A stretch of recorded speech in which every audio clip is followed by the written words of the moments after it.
Okay.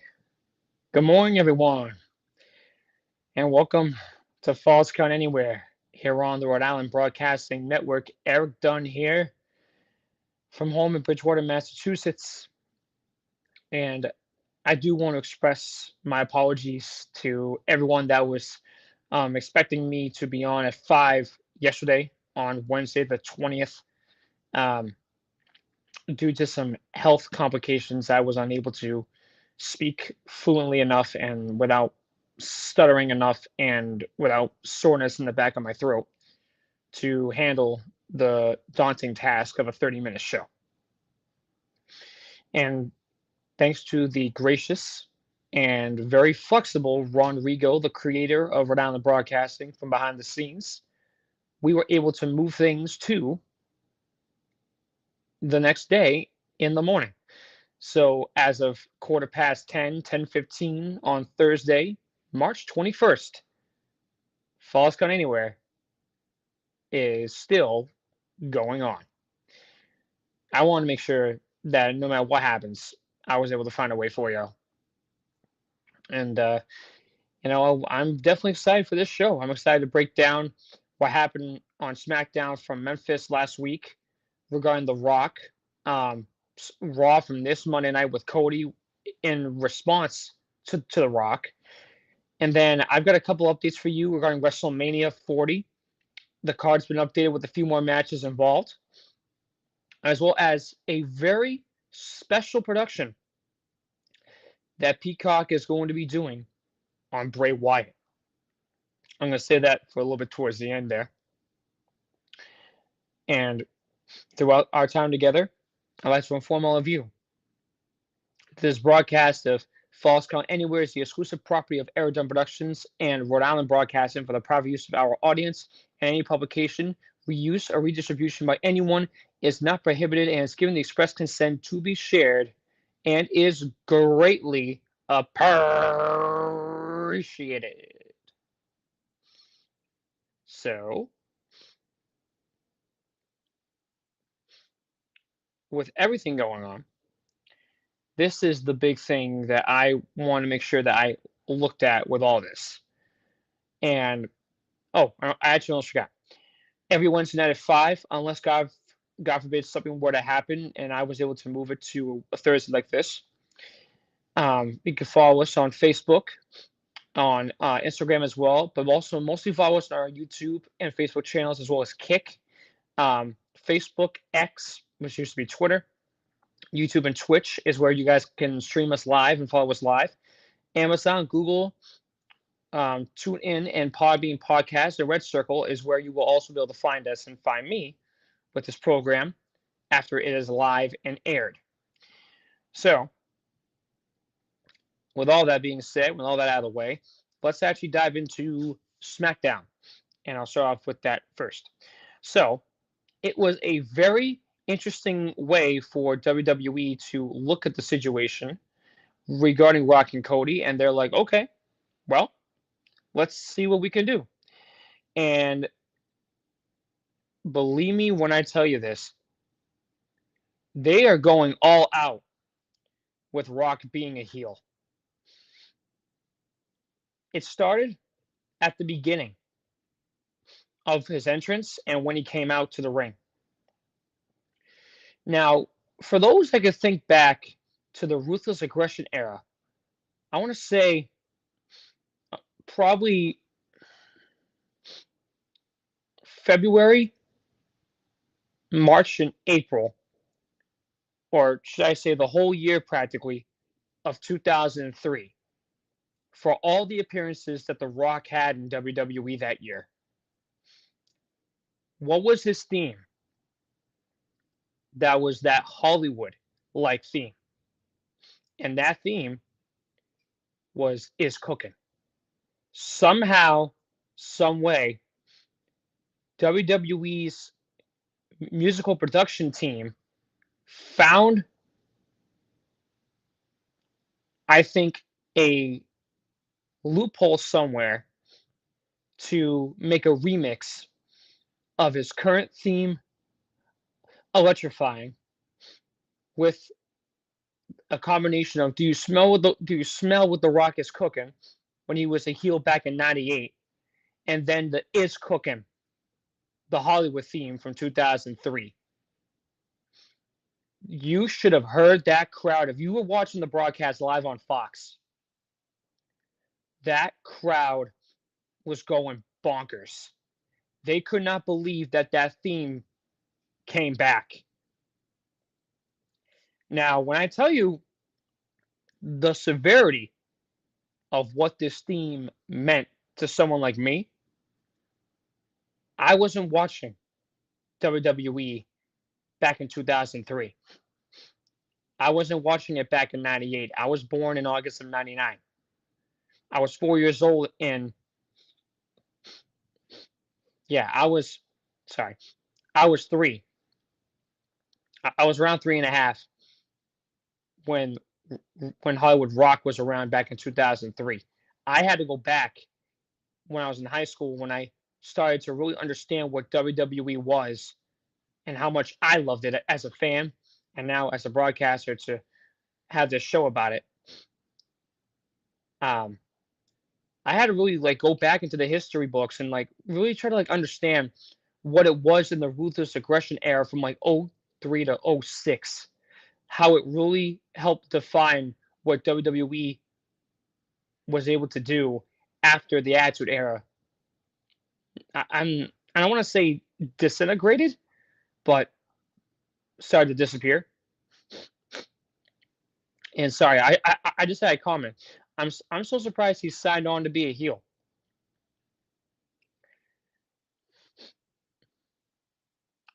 To answer that question, because I guarantee you that was wrong. The original plan was Rock and Roman at WrestleMania, but I didn't think that Cody was going to have to give up his spot after winning the Royal Rumble for the second year in a row back to back. And with the amount of hate that the WWE Universe gave to that moment, I think Triple H looked at that and said, if we don't pivot, we're going to lose everything. Now, when I said lose everything, he wasn't talking about lose like interest in WrestleMania or like lose money. He meant he's going to lose the loyalty and the respect of the fans. It was only right to have Cody go through Roman and Rock in order for him to not only finish the story, but finally become WWE champion. This comment right here, it's totally respect. Yep. Yep. I'll say right now, if Paul Triple H Levesque, the CCO of WWE, I'm saying right now, man, if the game didn't make that tweak, as far as I'm concerned, for this company, it would have been game over. They would have never, they would not look at the WWE Championship the same ever again. Because here's the truth about it. The whole point of this concept of the Royal Rumble match is the winner of that match goes to the main event of WrestleMania. Back when they were starting to do this, there was only one champion. But then, and I'm going to pause to read this comment, the fans would lead WWE. It would have been a bad look for Triple H. Respect on leading the WWE. Yeah. Before I continue what I was about to say, Triple H deserves so much love and praise for what he's been able to do with this company after the crap that happened with Vince and him, along with Nick Khan, who's the president of this company, running the day-to-day operations of WWE as a unit. Think about this. No Vince, no Stephanie, no Shane. And it's Triple H and Nick Khan running the show. They've done a hell of a job. And believe me, this company's making a turn for the better right now. Even without the McMahon family, Triple H is showing that WWE is going to be the top dog for many years to come. They're not going anywhere. But anyway, getting back to the Rumble real quick. Then when there were two champions, that was when things became interesting. I believe it was 2004 when they had the brand split. That you had the World Heavyweight Championship and the WWE Championship, Raw and SmackDown. And we all know how that started with 2004. And that branched all the way over. But then after 2013, from 2014 to 15 and 16, it was the WWE World Heavyweight Championship before the Universal title was introduced. Then it was back to being two titles. But then the problem was this. When Roman Reigns returned after battling leukemia, it was still both titles, but then when they unified them after the 2022 Royal Rumble at WrestleMania 38, that's when in 2023 it was all combined into one. Then they brought back the World Heavyweight Championship after over 9 years to basically say, let's bring some history back into WWE. Now, here's the truth that I have to tell you regarding WWE. The World Heavyweight Championship has a very long lineage. Some would even dare say even longer than the WWE title. And I'm not going to lie to you right now whatsoever. And this is going to be kind of tying into my Raw results. It's amazing how so many people, probably not fans, but some former wrestlers that were in WWE, someone that you guys might know by the name of Bubba Ray Dudley, Bully Ray, in TNA and everywhere else. A lot of people like him are actually calling Seth Rollins a joke because he dances to the ring, he has that stupid laugh and blah, blah, and that song. I think a lot of people are forgetting that even though you may not agree with what Seth's career path in WWE has led him with this character, he's been one of the very few in this company that's helped carry it through extreme uncharted waters. Let's not forget, this guy for the last 5 years is still wrestling on a bad back and on a bad knee. But let me also remind you that Seth Rollins, at one point in his career, had a surgery to repair his ACL,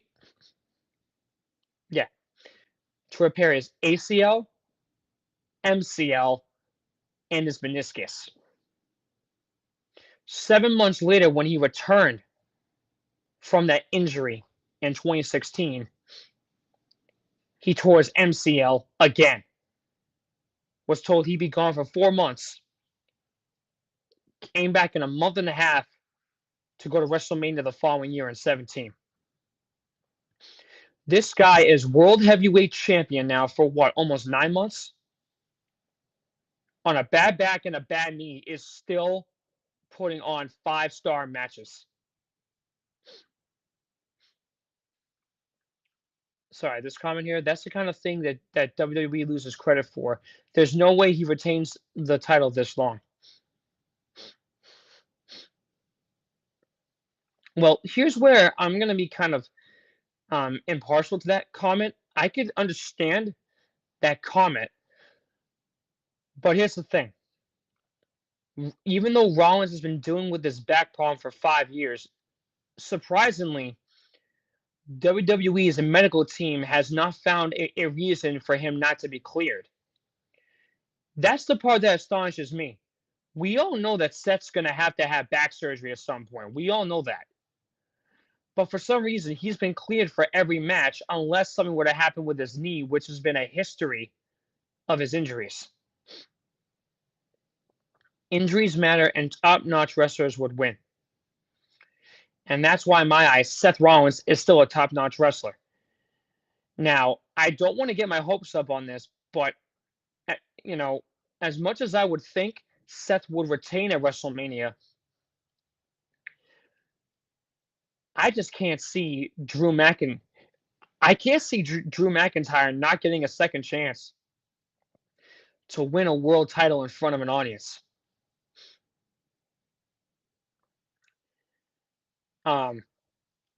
So with that being said, before we go to that short break here, I want to tell you guys something about the Rock concert before I go into Seth and Drew. So the Rock concert to me was a very interesting factor with all this. Okay. Rock found a way to electrify a sold out Memphis crowd. And it was one hell of a funny thing. I mean, believe me, Rock is still a heel, but you gotta admit, how many superstars in the history of WWE can actually do a promo like that where it could be so funny as hell? You just can't help but to respect that kind of work. And the biggest thing with Rock is that it was so hysterical in a way that the audience was actually laughing. But then you go to Raw this past Monday night. Cody responds. You have to understand how Cody responded to this. The promo he gave. Okay. I dare say to you right now, and I don't care what anyone's going to tell me, that was the best promo he's given since his return to the company. That was arguably the best promo of his career, period. He cooked Rock in that promo. It was emotional, it was deep, and you could actually feel how real it was. When you listen to a promo that just cuts right through you and it feels like you ran into a wall, that's when you know that was a good promo. He cut that thing with so much fire in his eyes. I don't know what's going to happen with SmackDown on Friday night this week, but here's what I do know. On SmackDown tomorrow night, Cody will be face-to-face with Roman. The end of his segment on Raw from Monday night was Paul Heyman making a deal with him, saying that if he shows up to SmackDown alone, Roman will be at SmackDown alone. No Bloodline and no Rock. So the question is the deal going to be held up? Or is it just another two-face you-know-what that's just going to screw over with Cody again? So we'll have to see about that. But however, this is actually the last part I'm going to give you before we go to the break here. we're about, if I can actually look at the calendar right, we are 16 days away from WrestleMania. I'm 2 weeks away from previewing the entire card for WrestleMania 40.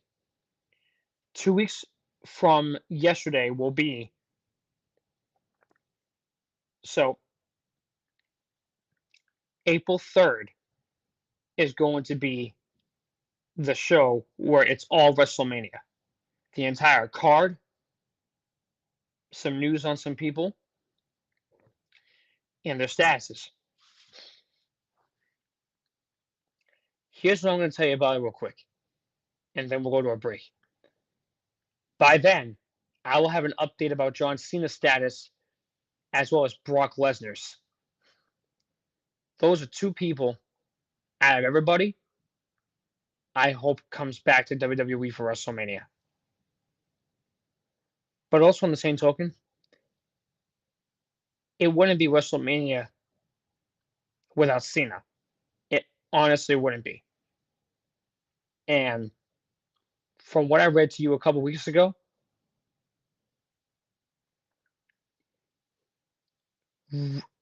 regarding Triple H, maybe the game has an ace up his sleeve somewhere for John to finish his career the way it should be.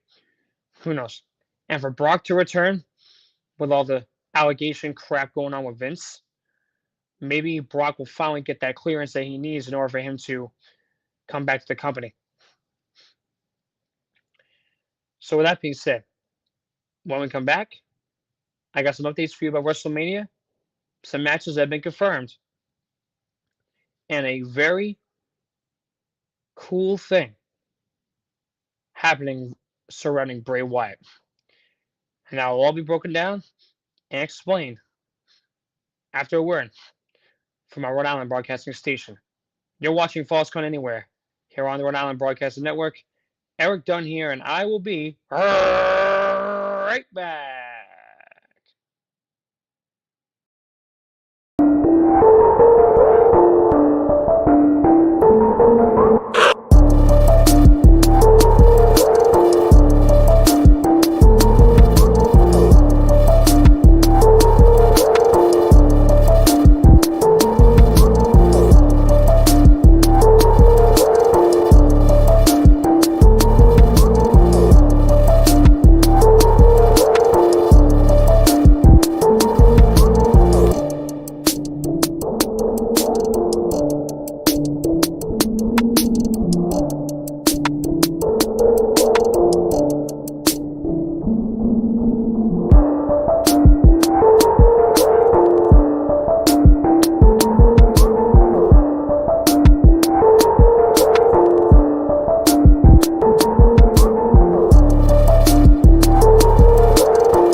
Welcome back.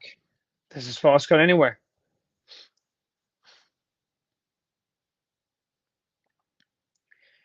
So the biggest thing that I looked at when it came to WrestleMania for WrestleMania 40 is, it's amazing when you look at the matches, what could really be on there? What's the possibilities? Well, what was confirmed already is after winning the six-man gauntlet, Sami Zayn has a chance to become Intercontinental Champion and dethrone the longest reigning IC champion in the history of WWE in Gunther. But these two other matches were confirmed over the course of the 72 hours between SmackDown and Raw. And it is this. from from absolute amazement for only the third time in WWE history, we're going to have a brother versus brother match. It is going to be Jay and Jimmy Uso, 1-on-1. And it looks to me like the card may be set for WrestleMania, but I'm not too sure yet. But listen to this. No one has ever thought this match would ever happen. Some would say that a WrestleMania match pitting Jay and his brother Jimmy has been less than a year in the making, ever since Jimmy turned against Jay to protect him at SummerSlam prior to super kicking him and quitting the Bloodline and SmackDown. Others might argue that it was destined from the day that the undisputed WWE Champion Roman Reigns formed the Bloodline, or perhaps it was even 38 years ago when the Usos first came into the world together. Regardless of the reason, main event Jey Uso and his estranged sibling are about to square off on the grandest stage of them all. Several times throughout the last year, Jimmy and the Bloodline have come to Raw to start trouble, but recently messed with Jay, including costing him the Intercontinental title against Gunther. Jimmy, on the other hand, carries the resentment of his brother leaving him and the Bloodline and what he deems to be Jay's attempt to make himself a bigger star. The animosity between the brothers boiled over with Jay's shocking WrestleMania challenge, one that Jimmy was happy to accept. Who will win the brother versus brother showdown at the showcase of the Immortals? So let's keep this in mind. That rivalry has gotten even more heated. Now, that's a bad thing. But I guess maybe some of us could have seen it coming. Jay and Jimmy. Not too sure. But this one was shocking. LA Knight and AJ Styles. One superstar is out to make AJ Styles' WrestleMania 4 appearance a hard day's night. When LA Knight was competing inside the Elimination Chamber, Styles barged into the structure to attack him and disrupt his efforts to become the #1 contender to World Heavyweight Champion Seth Rollins. Ever since the Premium Live event, Knight has been on a tireless quest to track down the Phenomenal One, looking everywhere, from backstage to SmackDown to catering, and even at various places outside of WWE. Unable to find his would-be adversary in order to get payback, Knight challenged Styles to a bout at the Show of Shows. But as soon as the challenge was issued, Styles suddenly executed another vicious assault on Knight before declaring he'll see him at WrestleMania.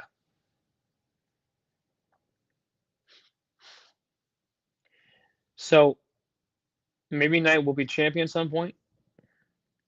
I'm not too sure there. But listen to what's currently on the card in order. LA Knight and AJ Styles. Undisputed WWE Tag Team Titles 6-pack ladder match. Jay versus Jimmy. Gunther versus Sami Zayn. United States Triple Threat match. Logan Paul, Randy Orton, Kevin Owens. Rhea Ripley and Becky Lynch. Asuka and Bayley. Seth and Drew. Rock, Roman, Cody, and Seth. Then Rock and Cody. That looks like a pretty nice card. How you fill in a couple missing gaps? Because I know that you've got a few. That's going to be up to what they can do in the next couple weeks. But however, on to some more tender, emotional news. This is the last thing I'm going to wrap up with for y'all. And that's about Bray Wyatt. This was announced regarding Peacock as they debuted the trailer for new original documentary called Bray Wyatt Becoming Immortal that premieres on April 1st. And I believe that that's the following Monday after next Monday. Yep. Listen to this. This is going to be narrated by Mark William Calloway, better known as the legendary Undertaker. The documentary looks at the remarkable career of the late Wyndham Rotunda, also known as Bray Wyatt, one of the most skillful, tenacious, and creative superstars of WWE's history. Emotional and insightful interviews are featured throughout this documentary from those who knew him best, including members of his family as well as WWE superstars Hulk Hogan, John Cena, Becky Lynch, Triple H, and his brother Taylor Rotunda. The documentary also includes interviews with Wyndham, as well as never before seen images and footage from the WWE archives. In addition to Bray Wyatt becoming immortal, this is what was stated about it. Bray Wyatt is one of the most revered and mysterious characters in the history of WWE. The story behind that character and the man himself has never been documented until now. Using never before seen interviews and exclusive backstage footage, Wyndham Rotunda's inspiring story unfolds. This documentary chronicles Wyndham's incredible rise to worldwide fame as a WWE superstar and the struggles and success that came with being a creative visionary. Sadly, in August of 2023, Wyndham passed away at the age of only 36 years old.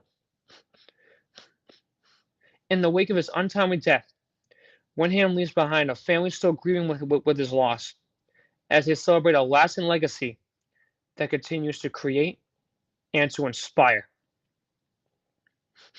Yep, narrating. How cool is that? Of all people, the Undertaker. Undertaker's going to narrate this documentary. And those are two of the most frightening characters in the history of this company. That's pretty amazing. And you know what? I did not see it coming, but I was hoping in the back of my mind that they would do something for Bray. Because of his career and what he's done for the company. Undertaker is a legend. Yes, he is. Undertaker's definitely a legend. Absolutely. It's tough when you really think about it, with Bray and how everything all went. But WrestleMania 40 is going to be very interesting. And personally, I'm looking forward to seeing what they're able to do with it.